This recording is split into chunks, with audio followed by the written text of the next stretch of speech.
ये पहले time of supply, composition बाद में पढ़ेंगे। टाइम ऑफ सप्लाई है ना, टाइम ऑफ सप्लाई, हाँ फिफ्थ बाद में।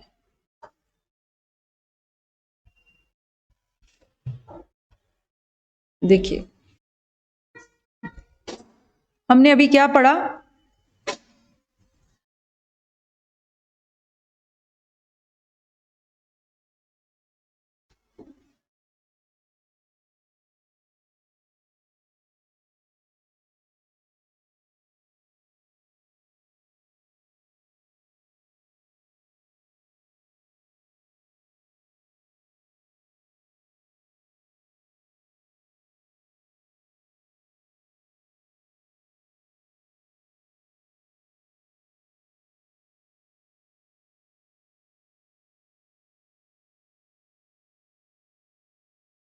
अभी हमने क्या पढ़ा कि जीएसटी किस पे लेवी होगा, सप्लाई पे। अगर सप्लाई हुई तो जीएसटी लेवी होगा, और अगर सप्लाई नहीं हुई तो जीएसटी लेवी नहीं होगा।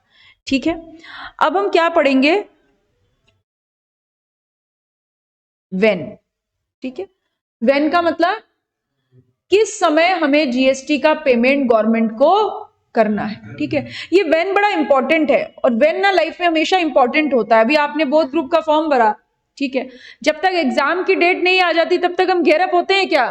नहीं, हमें पता होता है, अगर पता लग जाए कि जून में एग्जाम नहीं होंगे, अगस्त में होंगे, सितंबर में होंगे, ठीक है, तो भारत आजाद हो जाएगा।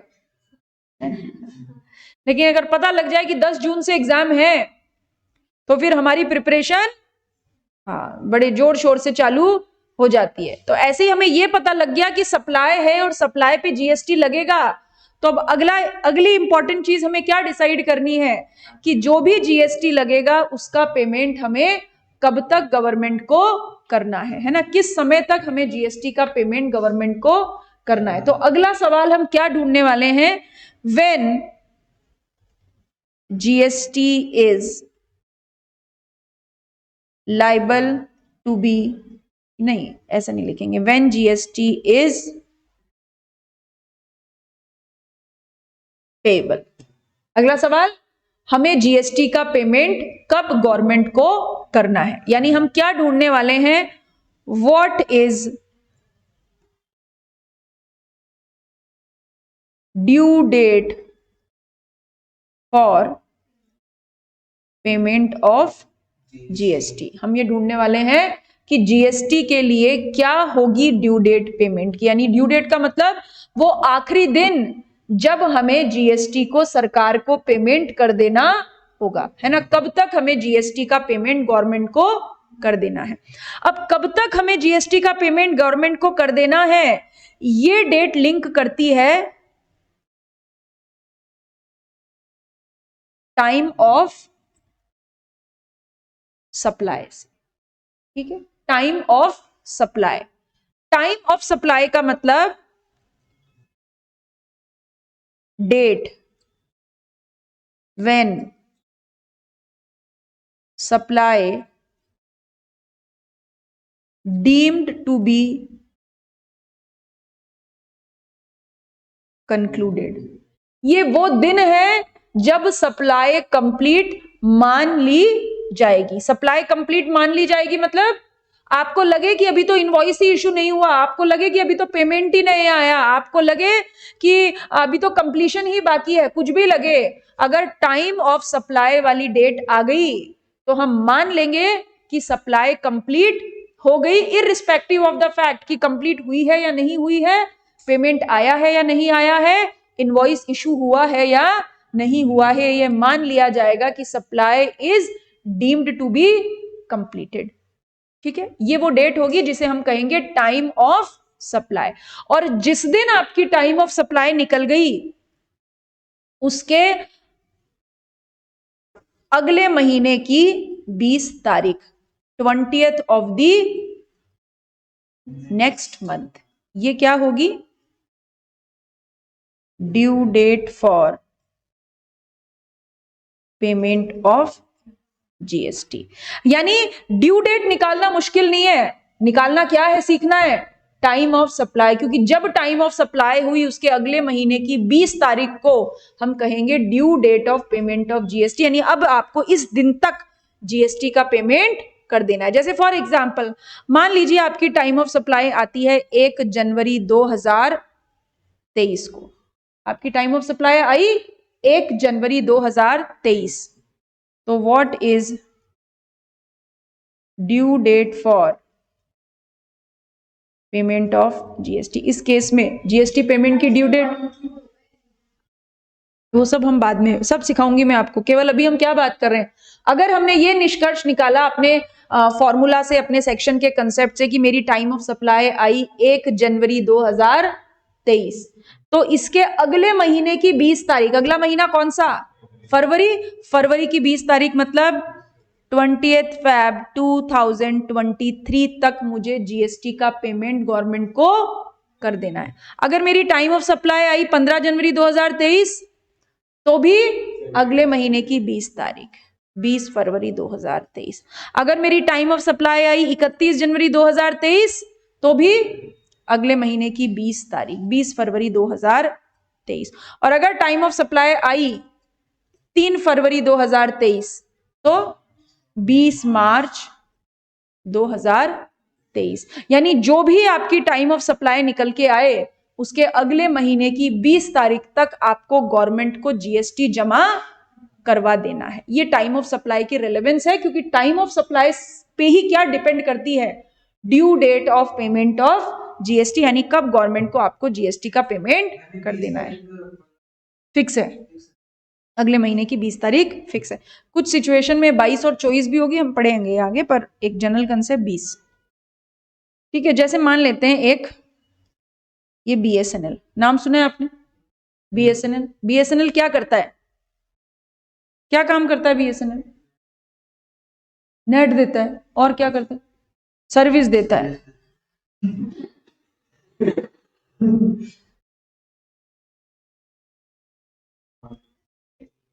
ये क्या देता है? Telecommunication service.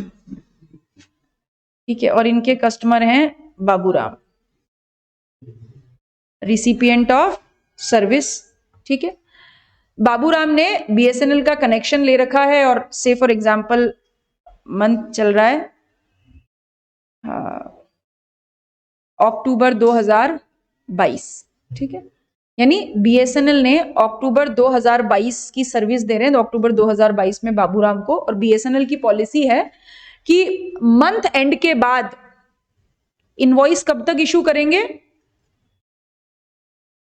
10th from the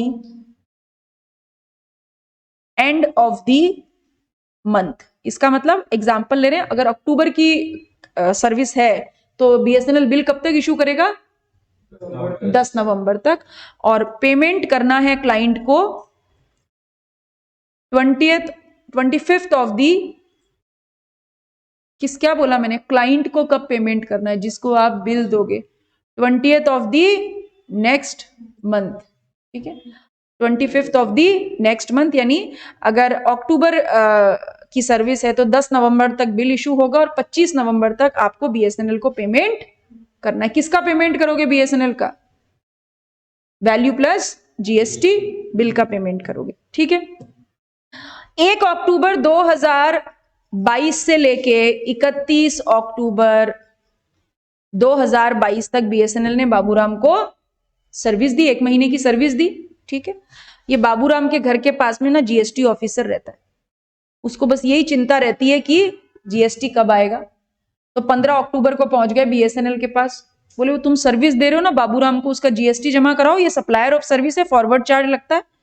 तो बीएसएनएल ने बोला अभी तो महीना ही नहीं पूरा हुआ, सर्विस तो कंप्लीट करने दो, 31 तारीख को आना। 31 तारीख को फिर पहुंच गए, बोले अभी तो सर्विस ही कंप्लीट हुई है, बिल तो इशू करने दो, तब आना जीएसटी लेने के लिए। ठीक है, बिल कब इशू होगा? 10 नवंबर को। ठीक है, 10 नवंबर को पहुंच गए कि लाओ अब तो जीएसटी दे दो, अब तो बिल इशू हो गया। बोले बिल इशू होने से क्या होता है? ये तो इनडायरेक्ट टैक्स है, जब बाबूराम आकर हमको वैल्यू और जीएसटी का पैसा देंगे तब आपको पेमेंट करेंगे। बोले कब देंगे बाबूराम पैसा? बोले 25 तारीख को देंगे, तब आना और तब हमसे जीएसटी का पैसा लेके जाना। देखिए सप्लायर तो यही कहेगा ना कि अभी सर्विस कंप्लीट नहीं हुई, अभी तो इनवॉइस ही इशू नहीं हुआ, अभी तो मेरे को कस्टमर ने पैसा ही नहीं दिया, तो मैं आपको जीएसटी का पेमेंट कैसे करूं? इनडायरेक्ट टैक्स है, सप्लायर के ऊपर हम जीएसटी इंपोज कर रहे हैं, लेकिन अल्टीमेटली बर्डन किसके ऊपर है? कस्टमर के ऊपर। तो सप्लायर हमेशा क्या करेगा?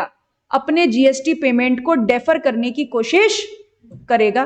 ठीक है, तो 31 अक्टूबर भी निकल गया, 10 नवंबर बिल भी निकल गया, और 20 तारीख को क्या किया?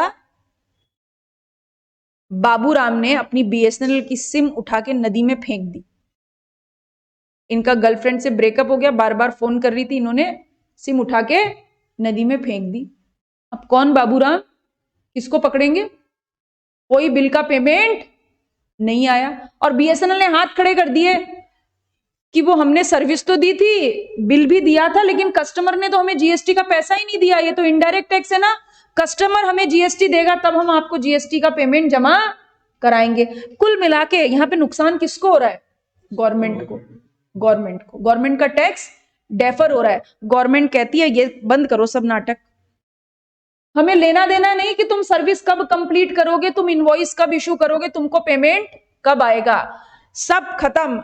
हम तुम्हें एक सिस्टम दे रहे हैं, उस सिस्टम के हिसाब से क्या निकाल लो? Time of supply of service. और यही वो डेट है जब मान लेना कि सर्विस कंप्लीट हो गई, irrespective of the fact invoice issue हुआ या नहीं हुआ, पेमेंट आया या नहीं आया, बिल बना या नहीं बना, irrespective of the fact. Government क्यों चाहती है टाइम ऑफ सप्लाई निकालना? क्योंकि अगर फॉरवर्ड चार्ज मैकेनिज्म में सप्लायर के हाथ में ये झुंझुना दे दिया जाए तो फिर सप्लायर तो क्या करेगा? हमेशा टैक्स को डेफर करना चाहेगा। और अगर गवर्नमेंट के हाथ में प्रोविजन दे दिया जाए तो गवर्नमेंट क्या बोलेगी? जल्दी से जल्दी टैक्स दो। बोले नहीं, एक सिस्टम बना दिया। सिस्टम क्या है? Time of supply. Time of supply जैसे ही कैलकुलेट होगी, उस टाइम ऑफ सप्लाई से अगले महीने की 20 तारीख को आपको क्या करना पड़ेगा? गवर्नमेंट को जीएसटी का पेमेंट कर देना पड़ेगा। तो अब यहां पर हम क्या सीखने वाले हैं? टाइम ऑफ सप्लाई निकालना सीखने वाले हैं, ताकि एप्रोप्रिएट टाइम पर जीएसटी का पेमेंट गवर्नमेंट को हो जाए और इस टैक्स को हमें डेफर ना करना पड़े। ठीक है, तो देखिए यहां पर हम क्या पढ़ने वाले हैं, कौन कौन से सेक्शंस हम पढ़ने वाले हैं।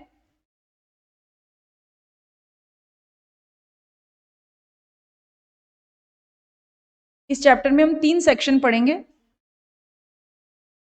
Section 12, this is time of supply of goods. Section 13, this is time of supply of service. और section 14, time of supply when change in rate of GST, time of supply of goods, time of supply of service, और section 14 हम पढ़ेंगे time of supply when change in rate of GST। ठीक है, तो section 12 की जब हम बात करते हैं, time of supply of goods की बात करते हैं, तो this is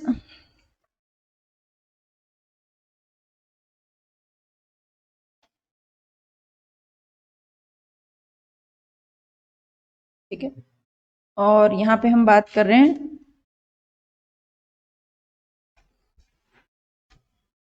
section 12 subsection 2, this is time of supply of goods in case of forward charge mechanism. जब मैं कहती हूं फॉरवर्ड चार्ज मैकेनिज्म, इसका मतलब वो सिचुएशन जहां पर supplier of goods is liable to pay GST. तो टैक्सेबल पर्सन कौन है? सप्लायर। गवर्नमेंट को जीएसटी कौन जमा कराएगा?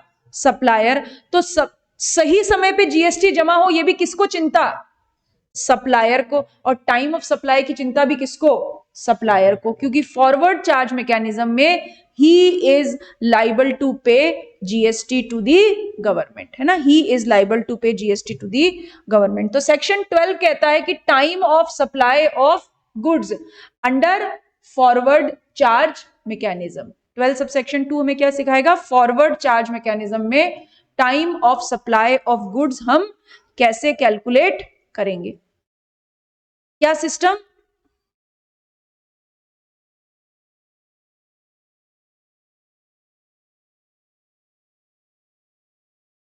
एक्चुअल डेट ऑफ इनवॉइस और लास्ट डेट ऑफ इनवॉइस, ये लिखा हुआ है नोट्स में आपके। एक्चुअल डेट ऑफ इनवॉइस और लास्ट डेट ऑफ इनवॉइस, ठीक है। एक्चुअल डेट का मतलब जिस दिन supplier of goods invoice issue करेगा, जिस दिन supplier of goods invoice issue करेगा, ठीक है। और लास्ट डेट ऑफ इनवॉइस मतलब जिस दिन तक इनवॉइस इशू कर दिया जाना चाहिए। एक्चुअल डेट और लास्ट डेट, ठीक। तो मान लीजिए एक सप्लायर ऑफ गुड्स है, जैसे डीमार्ट है, जैसे बिग बाजार है, जैसे आपके पड़ोस का जनरल स्टोर है, जैसे दवाई की दुकान है, वॉट एवर इट इज। जब भी आप कोई भी सामान खरीदने जाते हैं, कोई भी गुड्स खरीदने जाते हैं, तो सप्लायर आपको क्या इशू करके देता है? इनवॉइस। उस इनवॉइस के ऊपर एक डेट लिखी होती है, होती होगी, 101% डेट होगी, वही क्या है? Actual date of invoice. यानी एक्चुअल डेट ऑफ इनवॉइस निकालने में या फाइंड आउट करने में कोई समस्या है क्या?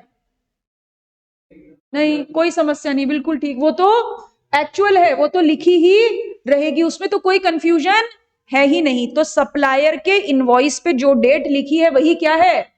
Actual date of invoice. यानी ये एक्चुअल डेट ऑफ इनवॉइस हमें क्या होगी?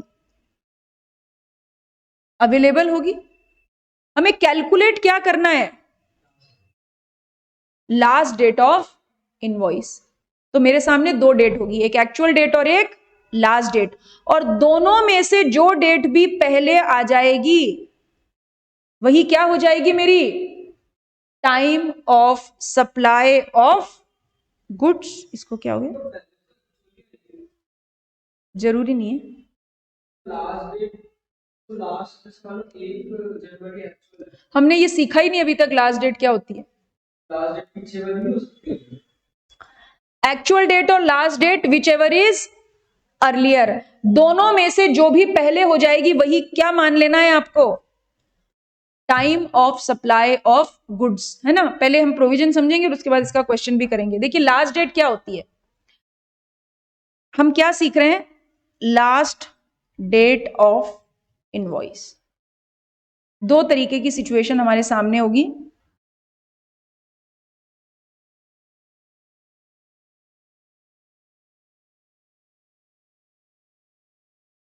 when supply involves movement of goods। Supply involve movement of goods का क्या मतलब होता है? जैसे मान लीजिए आपको जयपुर से एक सामान नासिक भेजना है, तो यहां से सामान को डिस्पैच करना पड़ेगा या नहीं करना पड़ेगा? करना पड़ेगा, डिस्पैच करना ही पड़ेगा। तो ये सप्लाई कैसी है? Supply involves movement of goods. यानी अगर आपको सप्लाई करने हैं तो एक जगह से दूसरी जगह आपको गुड्स को मूव करना ही पड़ेगा, करना पड़ेगा, 100% करना पड़ेगा। तो अगर सप्लाई ऐसी है जहां पर गुड्स को मूव करना है तो date of removal of goods is equals to last date of invoice. जिस दिन आपने गुड्स को रिमूव किया वही आपकी क्या है? Last date of invoice. Irrespective of the fact आपने अभी एक्चुअल इनवॉइस बनाया है या नहीं बनाया है। आप मेरे जानने वाले हैं, मैंने बोला बिल भेज दूंगी, कोई बात नहीं।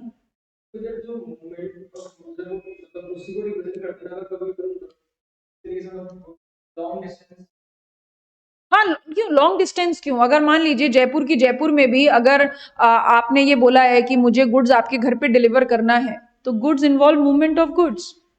नहीं, हर केस में ऐसा नहीं होता। हर केस में ऐसा होता है अगर रिसिपिएंट आपके यहां से सप्लाई से, तो फिर मूवमेंट इन्वॉल्व नहीं है ना, फिर तो जहां पे माल पड़ा है वहीं बिक गया। ठीक है, तो हम यहाँ पे बात करते हैं अगर सप्लाई में मूवमेंट इन्वॉल्व है तो जिस दिन गुड्स रिमूव हो रहा है ना वही क्या है, लास्ट डेट, चाहे एक्चुअल इनवॉइस बना है या नहीं बना है। ठीक है, दूसरा केस क्या बनेगा,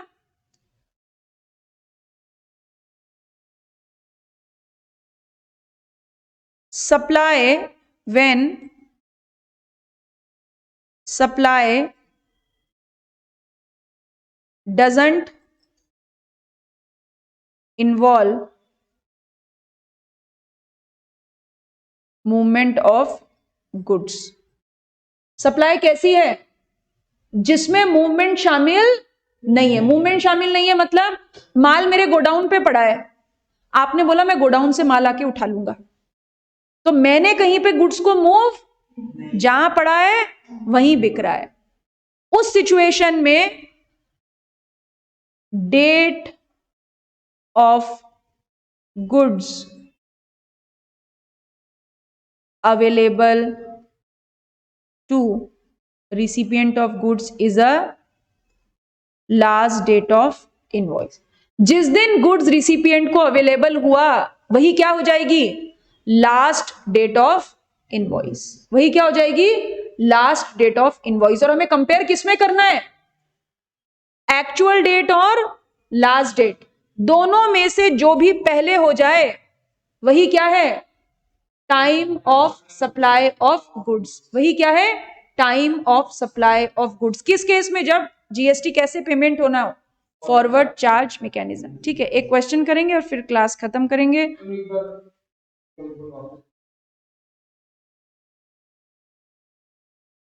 ये लिखा हुआ है नोट्स में, टेबल में।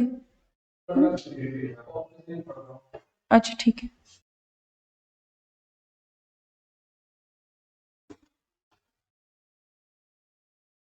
ये पेज नंबर देखो, टाइम ऑफ सप्लाई काफी बाद में होगा, आप उसमें इंडेक्स में देख के बताऊंगी।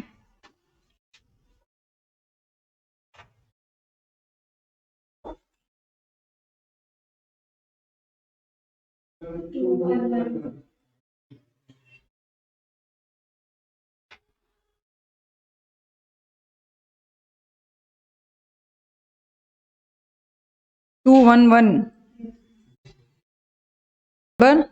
वन मेरे यहाँ पे पेज नंबर 230 है, आपके 212 है। अच्छा,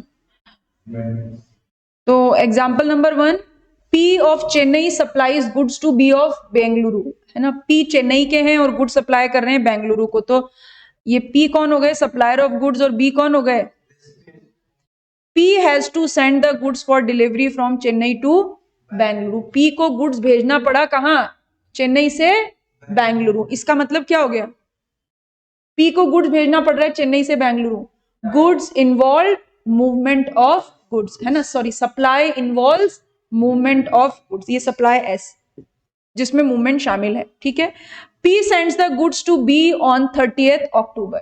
ये 30th अक्टूबर किस चीज की डेट हो गई,